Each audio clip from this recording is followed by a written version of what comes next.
រອບឈ្មោះ player ដែលធ្លាប់នៅស៊ូនឲ្យបាន3នាក់រ៉ាបុកស៊ី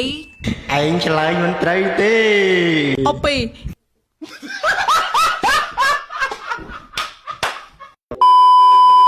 មានឆាឡិនឲ្យលេខដល់លុយ300000 3សំណួរមួយសំណួរ100000រៀលណៃវិញកែមិនប្រកាសថាឆ្លើយសំណួរបានណាមួយសំណួរគឺពិបាកសំណួរនោះគឺតាក់ទងទៅនឹង e-sport តើ Boxy បច្ចុប្បន្នកាលនៅក្រុមមួយណា បុកស៊ីណា Boxy the King នៅស៊ីយូស៊ូន See you soon នៅក្រុមចាស់គេដែរក្រុមថ្មី ខុសមែន ខុសហ្នឹងហើយឯងឆ្លើយមកយើងនឹងញ៉ាំអី អឺ ណាវីហ្គេពីអត់ចាំមែនចម្លើយនេះគឺខុសហើយនៅ CFU ហើយមិនបាន Boxy នៅ VG បាច់ fan Boxy ដែរមែន fan ស៊ីយូស៊ូនចឹងតោះអស់ចាណា fan ស៊ូននេះគឺជាស៊ូនដល់តណៅម្នាក់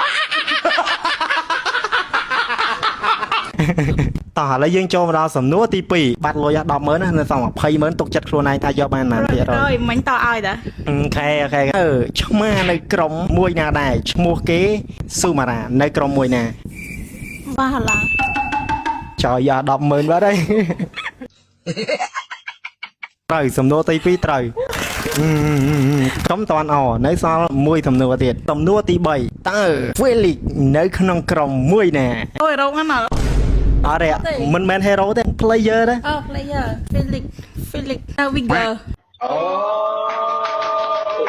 ចម្លើយនេះគឺកាក់មែនអើយនៅ Pro Esport ណាអូនដែរ MBL ស៊ូគូចឥឡូវគឺគាត់ទទួលបានតែ100000ឯងក៏ប៉ុន្តែបើសិនជាគាត់ហ៊ានតមកសំណួរទៀតបើឆ្លើយត្រូវឲ្យ300,000យកហ្មងក៏ប៉ុន្តែបើសិនជាឆ្លើយខុស100000ហ្នឹងគឺ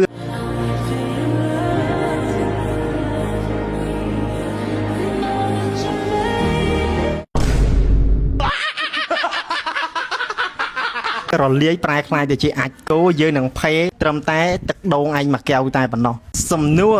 បន្ទាប់ ready នៅ ready រាប់ឈ្មោះ player ដែលធ្លាប់នៅស៊ូនឲ្យបាន3នាក់សំណួរនេះគឺជាសំណួរដែលងាយស្រួលហើយក៏ទទួលបានលុយច្រើនបើឆ្លើយខុសឯងនឹងស៊ីអំបិលអតីតស៊ូនឺមែនមិនមែនអតីតស៊ូនឺទេអតីត player ដែលធ្លាប់នៅក្រុម CU ស៊ូរ៉ា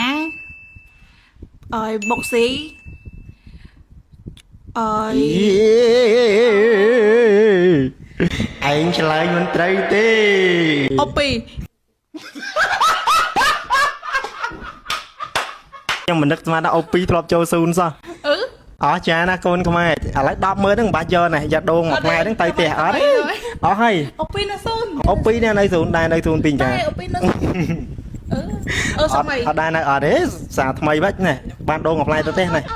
យកតោះចប់វីដេអូយោ